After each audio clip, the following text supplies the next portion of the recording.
महाराष्ट्र विधानसभा का शीतकालीन सत्र नागपुर में शुरू होते ही राजनीति का तापमान चढ़ गया है।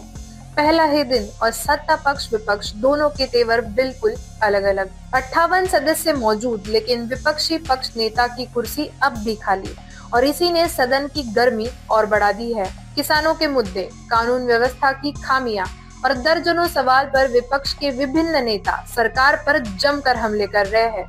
वहीं सत्ता पक्ष के विधायक इन आरोपों को ऐसे उड़ा रहे हैं जैसी सर्दियों की धुंध में गर्म हवा का झोंका। अब हम क्या कहें, नागपुर से चल रही इस राजनीतिक घमासान को आप खुद देखिए। जनतेच्या मतानं नाही, बैमानी निवडून आलेलं सरकार आहे आणि या सरकारला लोकशाही पूर्ण पायदळी तुडवायची आहे।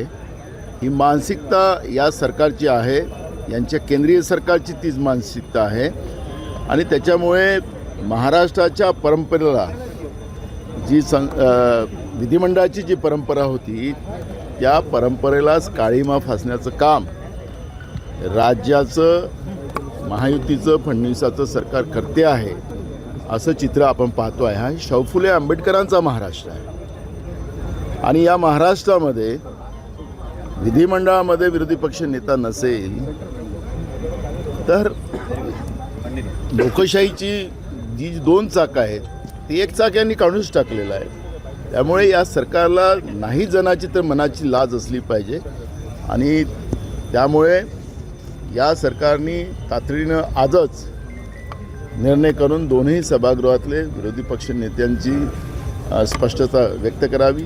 ते विधानसभेच्या अध्यक्षाकडे आपली भूमिका मांडतात आहेत। मला सगळं अध्यक्ष प्रणाली आम्हाला सगळी माहिती आहे, त्यामुळे अध्यक्षावर ढकलून नाही चालणार। सरकारने निर्णय घ्यावा ही भूमिका आमची आहे। सभापतींनी सरकारची भूमिका व्यक्त केलेली आहे, राम शिंदेंनी या सरकारला अभिप्रेत नाही आहे हेच त्यांनी भूमिका मांडलेली आहे। त्यामुळे एकदम स्पष्टता त्याच्यातलीच आपल्याला पाहायला मिळत आहे की आखरी सभापती जे बोलले ते सरकारची भाषा बोलले, त्याच्यातून स्पष्टता झाली की या सरकारला विरोधी पक्षाची भूमिका सभागृहात मांडता यावी नाही, सरकारला मोकळं राहावं अशा पद्धतीची भूमिका या सरकारने निर्माण करून ठेवली। मी तुम्हाला सांगतो की महाराष्ट्राच्याच परंपरा मी देशातल्या नाही, जिथं 2 आमदार विरोधी पक्षाचे होते त्यालाही विरोधी पक्ष नेतापद काँग्रेसने त्या काळात दिलेलं आहे। याचा रेकॉर्ड तपासा, यांना रेकॉर्ड तर विधिमंडळातलं काही लपलं जात नाही। त्यामुळे कुठलीही परंपरा नसतं 2ला आम्ही देऊ शकलो, आता एवढी मोठी संख्या आमची तर त्याला काय नाही द्यायचं। पण मी सुरुवातीला सांगितलं की हे बैमानी निवडून आलेले आहेत, हे मॅनिक्युलेशननं निवडून आले आहेत, निवडणूक आयोगाच्या कृपेने निवडून आलेले आहेत, जनतेच्या कृपेने नाही। आणि हे माझ्यावर जेव्हा वारंवार सांगतात की 200 मतांनी निवडून आला, अरे दम असेल ना, महाराष्ट्रात सगळ्यात जास्त मतांनी निवडून दाखवतो, पण बायलेटवर निवडणुका घ्या।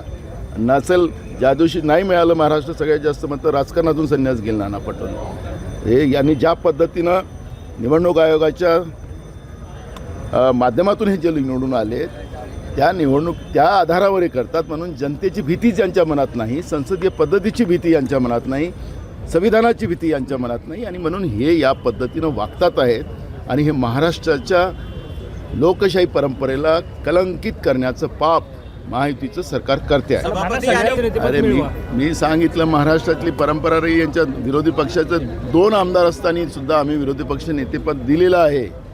त्यामुळे बैमानीने निवडून आलेल्या लोकांनी या पद्धतीची भूमिका मांडू नये आणि त्यांना ती मांडण्याचं त्यांची लायकी पण नाही।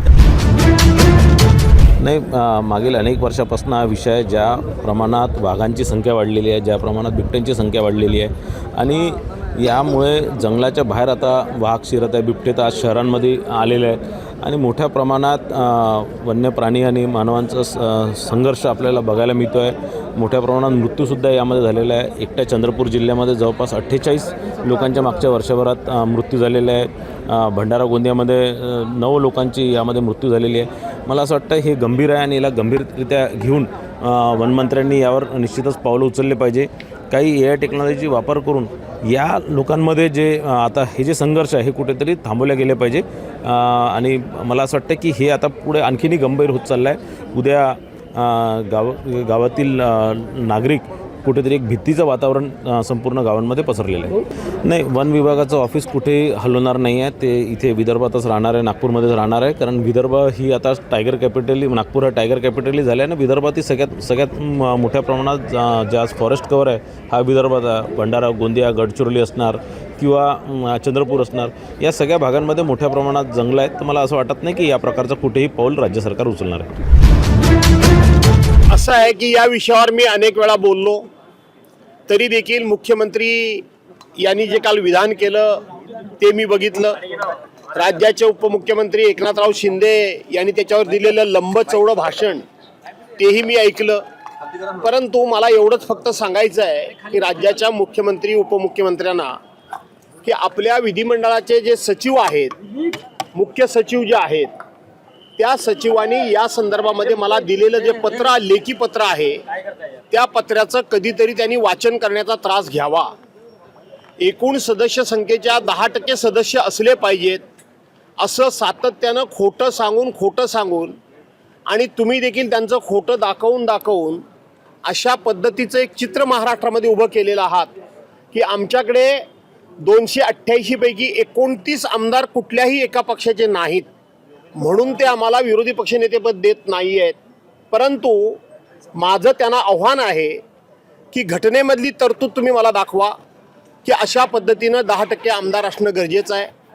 विधिमंडळ अधिनियमामध्ये मला ही तरतूद दाखवा, कायद्यामध्ये मला ही तरतूद दाखवा, कुठल्याही प्रकारचा एखादा निर्णय मला दाखवा की अशा पद्धतीचे 10% आमदार असले पाहिजेत. अशी कुठेही तरतूद नाही.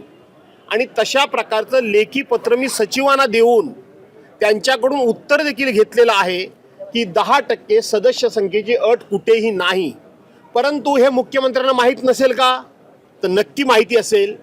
परंतु देताना मात्र 10%ची अट आणि घेताना ती अट विसरायची ही यांची प्रवृत्ती आहे. असं आहे की शेवटी गेल्या 2022 पासून या विधिमंडळाचे धिंडवडे काय निघतायत ते आपण बघितलेले आहात.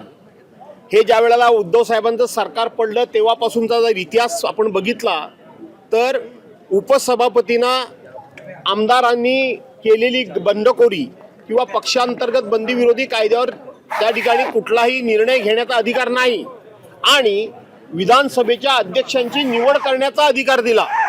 आणि त्यावेळेपासून या विधिमंडळाच्या नियमांचं, कायद्याचं, प्रथेचं, परंपरेचं कसं वाटोळं लागलेलं आहे याची अनेक उदाहरणं मी सांगू शकेन. त्यामुळं सातत्यानं खोटं बोल पण रेटून बोल हा कारभार गेले अनेक दिवस सुरूच आहे. उदय सामंत असं ठीक आहे, राजकारणातला एका दुसरा चिमटा काढण्याचं काम मुख्यमंत्री करत असतात, ते करतात, आम्ही देखील करतो. परंतु राष्ट्रवादीचे गटनेते काल हजर नव्हते म्हणून आम्ही त्यांची सही केली नाही. कारण कॅमेऱ्यामध्ये आता सगळं दिसतं. उद्या त्याच मुख्यमंत्र्यांनी त्यातली ही चूक काढली असती की कुठेही गटनेते दिसत नाही आणि त्यांची सही कशी. म्हणून आम्ही सत्याचा आलाप होऊ देत नाही.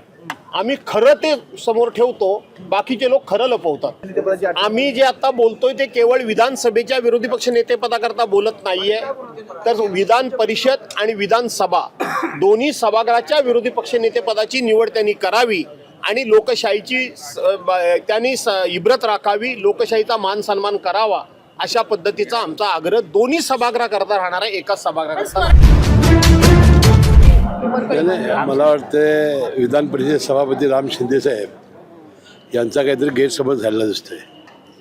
आपल्याला माहिती आहे की 2022 2 जुलैला आपले नेते अजितदादा पवार यांच्या नेतृत्वाखाली राष्ट्रवादी काँग्रेस पक्षाची विभागणी झाली आणि आम्ही अजितदादांच्या नेतृत्वाखाली महायुतीला पाठिंबा दिला आणि सत्तेमध्ये गेलो. आता त्यानंतरचा काळ त्यांनी आठवला पाहिजे की नंतरच्या लोकसभेच्या निवडणुकीमध्ये एखाद्या कार्यकर्त्याचा बळी देण्याऐवजी त्यांनी स्वतःच्या पत्नीला उभं केलं सुप्रियाताईंच्या विरोधी. म्हणजे स्वतः त्यांच्या पत्नीला उभं केलं निवडणुकीमध्ये. काय झालं आपल्याला माहिती आहे. ह्यामध्ये डान्सचा कुठं विषय आला. त्यानंतर विधानसभेची निवडणूक झाली तर स्वतःच्या पत्नीच्या विरुद्ध त्यांना लढणं भाग पडलं. 1 लाखांनी त्यांचा पराभव झाला. म्हणजे असं घराण्यामध्ये राजकारण वेगळं आणि कौटुंबिक संबंध वेगळे. आता आपल्या मुलाच्या लग्नाला आमंत्रण दिल्यानंतर ते गेले आणि मग दोघांनी आनंद साजरा केला. याच्यामध्ये राजकारण कुठं आलं. वाटतं शिंदेसाहेबांचा काहीतरी गैरसमज झालेला दिसतो आहे. तर अजितदादा हा एक घाव आणि दोन तुकडे असतात. ते बोलणार तेच करणार. आता त्यांचा काय गैरसमज झाला असेल तर तो गैरसमज दूर करता येईल. मीडिया जमीन प्रकरणामध्ये अजून ठोस कारवाई झालेली नाही. याबद्दल निबंधक नंदुरबारमध्ये एक महत्त्वाचा प्रश्न आहे. सुरक्षित मातृत्व निर्माण होतं, कारण का बाळंतपण अत्यंत भयानक पद्धतीने केली जातात. बाण प्लेट याचा वापर केला जातो. कुठल्या हॉस्पिटलमध्ये? नंदुरबार जिल्ह्यामध्ये नाही, म्हणजे दुर्गम भागांमध्ये सार्वजनिक आरोग्य विभागाचा. आता तो त्यांना विचारला पाहिजे. आमच्याकडे शासकीय महाविद्यालय जे आहे ते आमच्याकडे आहे. त्यात असलं तर मी चौकशी लागली. ग्रामीण भागापर्यंत नाही, ते मी आंबेडकर साहेबांना माहिती दिली. थंड हवेच्या ठिकाणी फार मोठ्या पद्धतीनं आकांडतांडव करतायत. पुढच्या 4 वर्षानंतर त्यांनी हा प्रयत्न करावा, कारण संख्याबळ स्वतःकडे किती आहे याचं देखील आत्मचिंतन आणि आत्मपरीक्षण त्यांनी केलं पाहिजे. एखादी गोष्ट स्वतःच्या मनाप्रमाणे झाली नाही की मुख्यमंत्री आणि दोन्ही उपमुख्यमंत्री यांच्याबद्दल टीका करायची हा एक उद्योग त्यांचा गेली कित्येक दिवस सुरू आहे.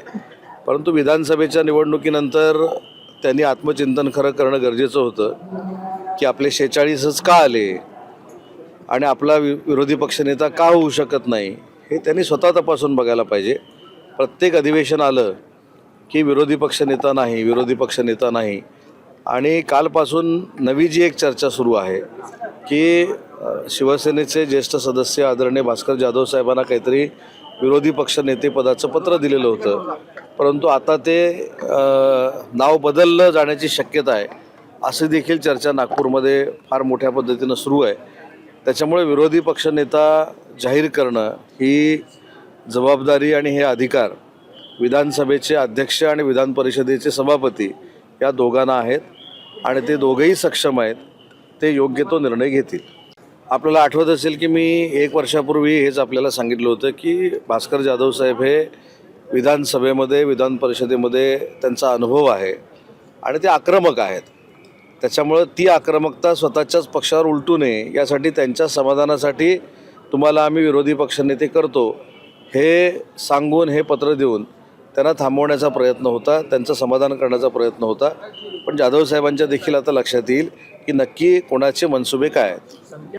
मी याचंच उत्तर दिलं की याचे सगळे अधिकार जे आहेत ते विधानसभेचे अध्यक्ष आणि विधानसभेच्या सभापतींना आहेत. हे विधान परिषदेचा विरोधी पक्षनेता जर करायचा असेल तर सभापती निर्णय घेतात आणि विधानसभेचा विरोधी पक्षनेता जर करायचा असेल तर अध्यक्ष निर्णय घेतात. तर दोघंही सक्षम आहेत, दोघेही शिकलेले आहेत, दोघांनाही अनेक वर्षाचा विधिमंडळाचा अनुभव आहे. त्याच्यामुळं मला खात्री आहे की ते योग्य तो निर्णय घेतील. महायुतीनं महानगरपालिका लढली जाणार आहे हे सुतोवाच अनेक वेळा माननीय एकनाथ शिंदे साहेबांनी केलेलं आहे आणि शिंदे साहेबांचं मत आणि शिंदे साहेबांची भूमिका ही कायमस्वरूपी महायुतीनंच पुढे जाण्याची राहिलेली आहे. ऑलरेडी समन्वय समिती आमची आहे. शिवसेनेच्या तर्फे मी आणि शंभूराज देसाई त्या समन्वय समितीमध्ये आहोत. राष्ट्रवादी काँग्रेस पार्टीकडनं सुनीलजी तटकरे आणि हसन मुश्रीफ आहेत आणि BJPकडनं रवींद्र चव्हाण साहेब आणि चंद्रशेखर बावनकुळे आहेत. त्याच्यामुळं कदाचित ती समन्वय समितीची बैठक नागपूरमध्ये देखील होईल आणि आमच्या समन्वय समितीच्या सगळ्या सदस्यांचा आग्रह देखील आहे की त्या समन्वय समितीची बैठक नागपूरमध्येच या तिन्ही नेत्यांसमवेत देखील होण्याची शक्यता आहे आणि तशी बैठक झाली तर तुम्हाला अनेक ब्रेकिंग मिळतील. मला तर विधानसभेचा एक सदस्य म्हणून, मंत्री म्हणून आणि या कबुतराच्या संदर्भात मीच उत्तर दिलेलं असल्यामुळं मला असं वाटतं की हा वाद कोणीही करू नये. कबुतरांच्या बाबतीतली भूमिका देखील स्पष्ट करत असताना कबुतरांची उद्यानं देखील असली पाहिजेत, त्यांची पर्यायी व्यवस्था झाली पाहिजे हे उत्तर त्यावेळी देखील दिलेलं होतं आणि ज्या ठिकाणी कबुतराचा त्रास होत असेल तिथं देखील योग्य ती कार्यवाही झाली पाहिजे ही शासनाची भूमिका असली पाहिजे हे सभागृहात उत्तर दिलेलं असताना याच्यावरनं वाद करणं आणि कम्युनिटीमध्ये भिंत निर्माण करणं हे योग्य आहे असं वाटत नाही.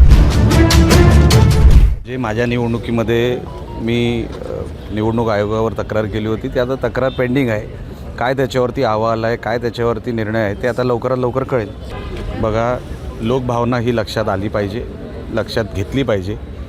कुठे जरी एका माणसाची, एका व्यक्तीची तरी कुठे लोकभावना दुखवत असेल तर सरकारने त्याच्यावरती पुनर्विचार केला पाहिजे. जे काय आंदोलन होतं आहे, मी जे काय टी व्हीवर बघतो आहे, सरकारने बसून त्याच्यावरती निवारा काढला पाहिजे. नाही, ही वस्तुस्थिती नाकारता येणार नाही. काल भास्कर जाधव आणि वडेट्टीवार काय बोलले ते मी ऐकलं, परंतु शेवटी जसं केंद्रामध्ये काँग्रेसचा विरोधी पक्षनेता 2019 ते 2024च्या दरम्यान नव्हता, परंतु केंद्राची काँग्रेस ही हडवडली नाही. त्यांनी मेहनत केली 5 वर्ष आणि 2024ला विरोधी पक्षनेता होईल अशा प्रकारचं त्यांनी संख्याबळ निर्माण केलं. तीच परिस्थिती ह्या महाराष्ट्रामध्ये आहे. महाविकास आघाडीने सुद्धा पुढल्या 4 वर्षामध्ये मेहनत करावी आणि आपला विरोधी पक्षनेता कसा काय 2029ला येईल यासाठी प्रयत्न करण्यापेक्षा जर त्यांनी आमच्यावर आरोप केले तर ते योग्य नव्हे. आज विरोधी पक्षनेता जरी नसेल तरी काय सभागृहाचं कामकाज चालत नाही का? तब्बल 58 सदस्य त्यांचे आहे आणि हे सुद्धा नाकारता येणार नाही. आज शिवसेनेचे एकमेव आमदार म्हणून सभागृहामध्ये छगन भुजबळ असताना सुद्धा ते पूर्ण सभागृह दणाणून सोडायचे. यांच्याकडे तब्बल 58चं संख्याबळ असताना जर हे घाबरत असतील तर ते योग्य नव्हे. आणि शेवटी काल मुख्यमंत्री आणि उपमुख्यमंत्र्यांनी सांगितलेलंच आहे की विरोधी पक्षनेता देण्याची जबाबदारी ही सरकारची नसते किंवा मुख्यमंत्री किंवा उपमुख्यमंत्र्यांची नसते. ते अधिकार अध्यक्ष आणि सभापतींचे आहेत आणि त्यांनी जाहीर केलेलं आहे की आम्ही योग्य तो निर्णय लवकरात लवकर घेऊ. त्यामुळे त्या विषयावर त्यांनी आरोप करण्याच्या ऐवजी राज्यातील शेतकऱ्यांना काय हवं आहे, कष्टकऱ्यांना काय हवं आहे, आमच्या महिलांना काय हवं आहे, आमच्या गोरगरीब सर्वसामान्य लोकांना काय हवं आहे याचा विचार करण्यापेक्षा फक्त त्यांना सत्तेचा मोह आहे.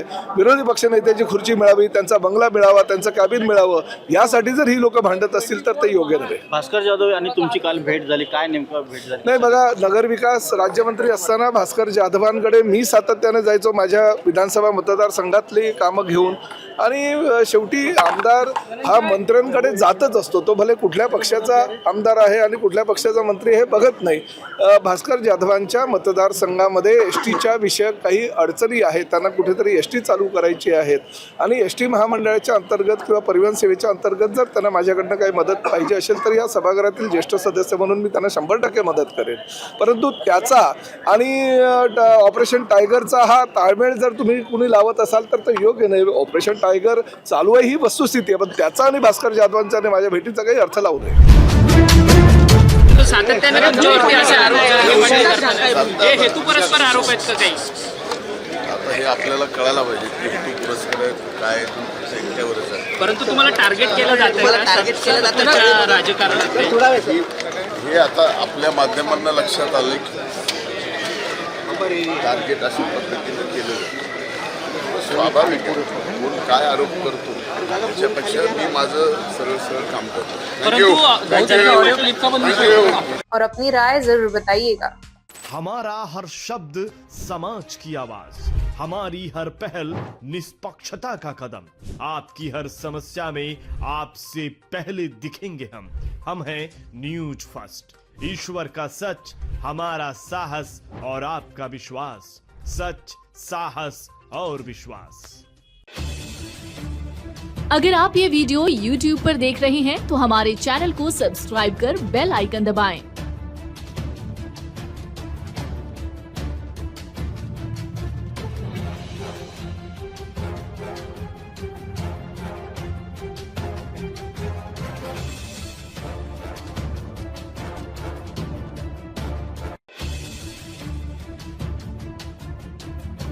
और Facebook पर देख रहे हैं तो हमारे पेज को लाइक करें.